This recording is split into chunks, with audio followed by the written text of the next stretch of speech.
Today is 8th of January, and this is a daily current affairs related video. And the topic for today is Chief of Defense Staff. So we will look into detail from historical underpinnings to the international comparisons regarding which all countries have this particular posts, and we will look into this topic from both prelims and mains point of view. So let me first introduce myself. My name is Anshuman, and I have passed out of IT Delhi in engineering physics in 2016. I got All India rank 356 in last year Civil Services Examination 2018 and got IITS service. And I also got All India rank 11th in IFOS 2018. And for the last three prelims, I have got more than 130 marks each time. So this is all about me. So directly coming to the topic of Chief of Defense Staff. तो कहानी पूरी शुरू होती है 1999 के कारगिल वार से. 1999 में India और पाकिस्तान के बीच एक कारगिल वार स्टार्ट हुआ था. Even after the fact that उस समय इंडिया और पाकिस्तान दोनों ही न्यूक्लियर पावर्ड नेशन थे. तो ये वार ये शो करता है कि even after having nuclear weapons there can be war, and this war was a direct sign that even in spite of having nuclear weapons, there can be war. So even after the end of this particular war, after 3 days, Kargil Review Committee was formed by the government in 1999, and that committee was headed by K. Subramaniam. And K. Subramaniam committee is also related to the border management topic for GS3 mains. So this particular committee recommended the post of CDS, that is Chief of Defense Staff, as a 5-star post. But presently the government has formed this particular post of Chief of Defense Staff, and that is a 4-star post, not a 5-star post, not as per the recommendation of the K. Subramaniam committee. And later on, Naresh Chandra committee also suggested on similar lines. He's also said that this committee also said that there should be Chief of Defense Staff. But definitely the name of the post was different, but the recommendations were on the same line and same contours. So Kargil Review Committee, one of the major recommendations जो government ने finally accept की was the formation of NAVIC, the Indian Regional Navigation Satellite System. 1999 के कारगिल वार में ये हुआ था कि India ने यूएस से पूछा था उसके जीपीएस को मिलिट्री पर्पस के यूज करने के लिए.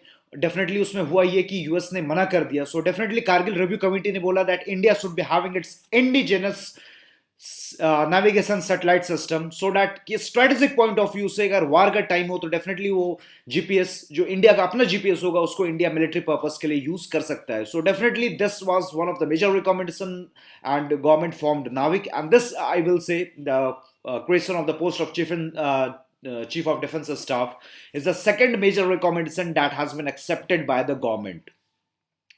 तो यहाँ पे हम इस पर्टिकुलर वीडियो में देखेंगे कि दिस पर्टिकुलर कमिटी ने बोला था कि 5-स्टार पोस्ट होना चाहिए, पर गवर्नमेंट ने इसे 4-स्टार पोस्ट बनाया. वो क्यों बनाया तो डेफिनेटली इस वीडियो में डील करेंगे. तो ये कमिटी बनी थी 1999 में, और फाइनली जो गवर्नमेंट ने बिपिन रावत को first chief of defence staff appoint किया, और वो डेट था 30th of December 2019. So it took 20 years for this particular recommendation of the creation of Chief of Defense Staff post to be finally accepted by the government. So why it took 20 years? Why such a long time? अगर हम India के आसपास देखते हैं जितने भी countries है, बेट पाकिस्तान में हमने देखा है कि जो भी डेमोक्रेटिकली इलेक्टेड गवर्नमेंट्स थी, they have been toppled by the military regimes. और वो मिलिट्री रेजिम्स के द्वारा टॉपल इसलिए हो पाई because the military leaders they were very much powerful. और ये मिलिट्री के द्वारा किसी डेमोक्रेटिकली इलेक्टेड गवर्नमेंट को टॉपल करना केवल पाकिस्तान में नहीं हुआ, नेपाल में हो रखा है, बांग्लादेश में हो रखा है, म्यांमार में हो रखा है, इवन थाईलैंड में मिलिट्री को 6 बार हो रखा है. सो डेफिनेटली हमारे जो नेबरिंग कंट्रीज है उनके पास्ट से, उनके हिस्ट्री से ये लगता है कि डेफिनेटली अगर वो वहां पे होता है और हम अगर चीफ ऑफ डिफेंस स्टाफ की पोस्ट को काफी ज्यादा पावरफुल बना देते हैं तो वो इंडिया में भी हो सकता है. तो काफी डिबेट चल रही थी.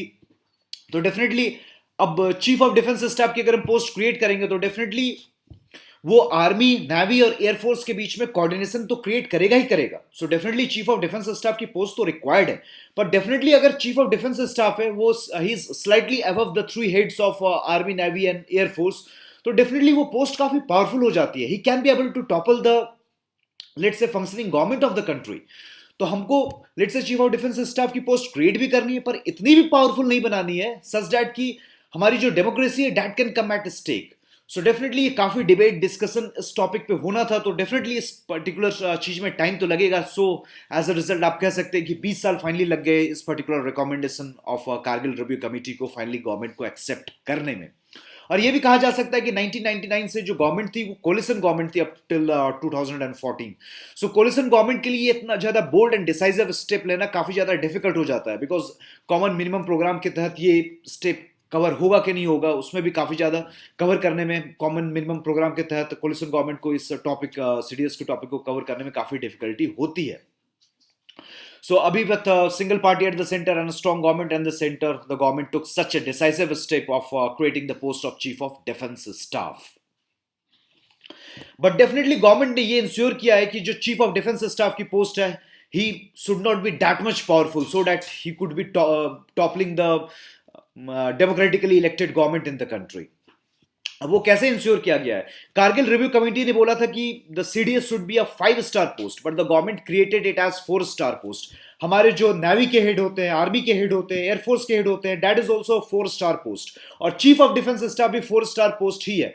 तो अब इंस्टेड ऑफ 5-स्टार पोस्ट हमने चीफ ऑफ डिफेंस स्टाफ को 4-स्टार पोस्ट इसलिए क्रिएट किया है सच दैट कि he doesn't become so much powerful at all.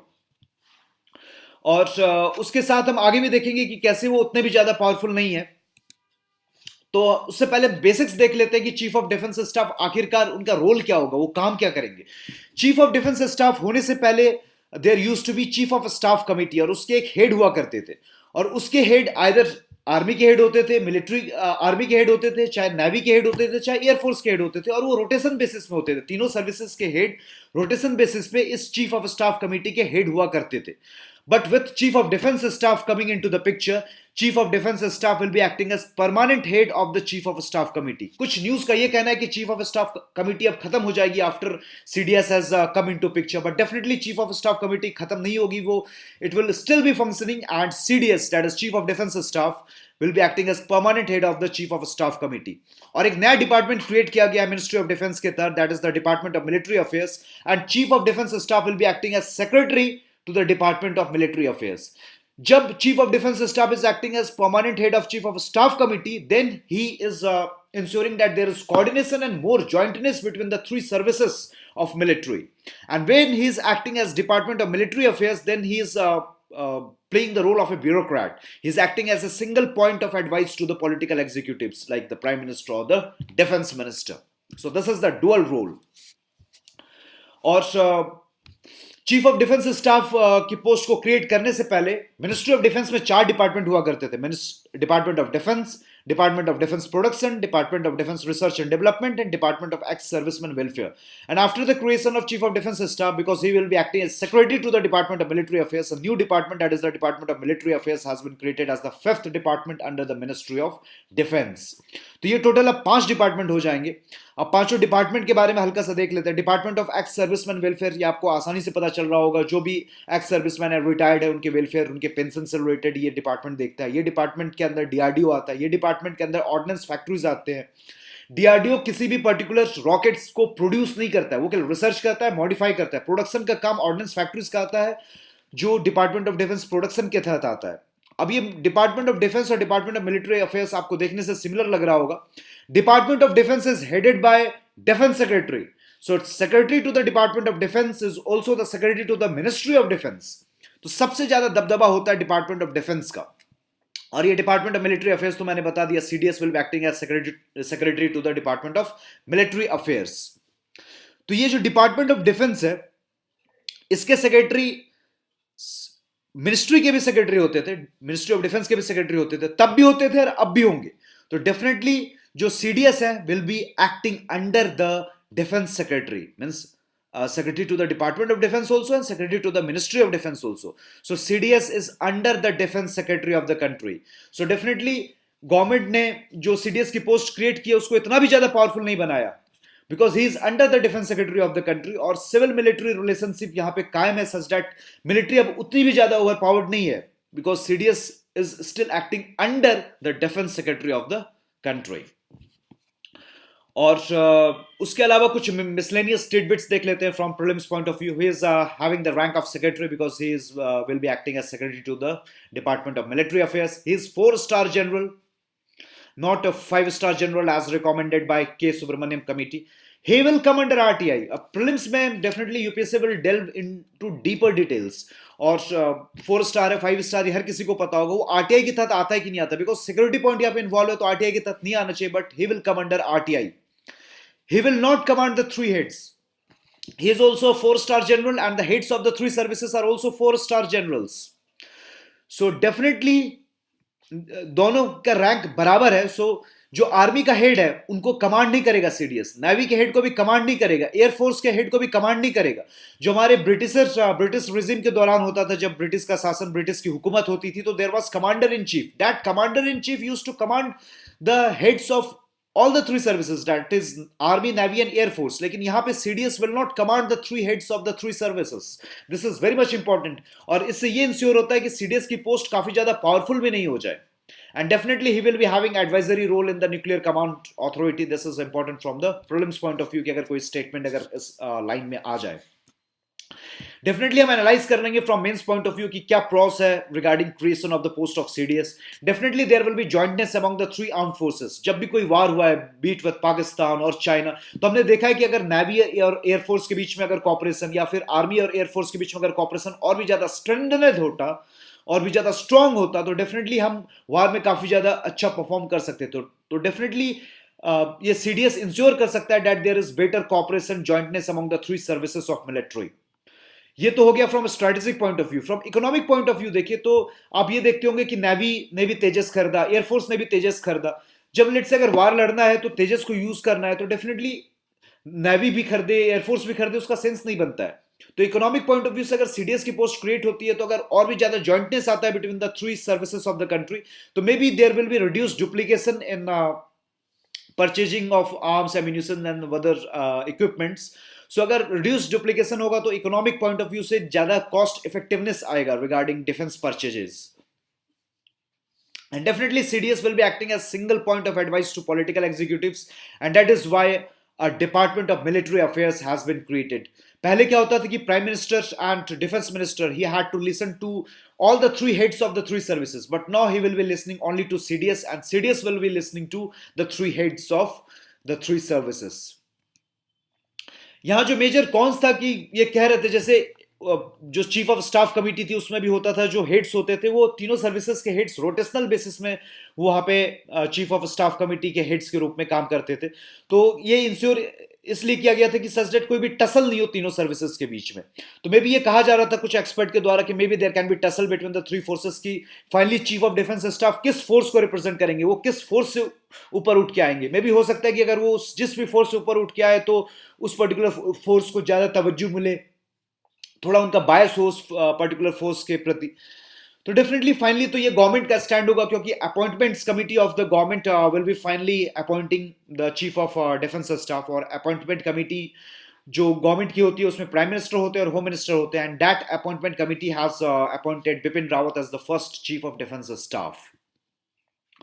और ये भी कहा जा रहा था कुछ एक्सपर्ट के द्वारा कि that this particular post of CDS will become too much powerful to topple the democratic regime in India. But definitely ये 5-स्टार जनरल के जगह ये एक 4-स्टार जनरल होंगे. He will be acting under the defense secretary and at the same time he will not be commanding the 3 heads of the 3 services of military. So definitely ये post उतनी भी ज्यादा powerful नहीं बनाई गई है. तो डेफिनेटली वो जुडिशियस बैलेंस मेंटेन किया गया है सच दैट की सीडीएस की पोस्ट क्रिएट की गई and that post of CDS will be ensuring first coordination and jointness between the 3 services of military and that CDS will also be acting as a single point of advice to the political executive but at the same time उस post को उतना भी ज्यादा powerful नहीं बनाया गया है such that the democracy of India can be at stake. So definitely काफी सूझबूझ के साथ उतनी ही पावर दी गई है such that कि दोनों के बीच में the jointness and the coordination between the 3 services भी इंश्योर हो at the same time ये पोस्ट सीडीएस की इतनी भी ज्यादा पावरफुल ना हो जाएगी such that democracy can be at stake. So definitely हमने मेंस के एंगल से भी एनालाइज कर दिया और इशू को प्रीलिम्स के एंगल से भी डिटेल में देख लिया है. So that is all. Thank you.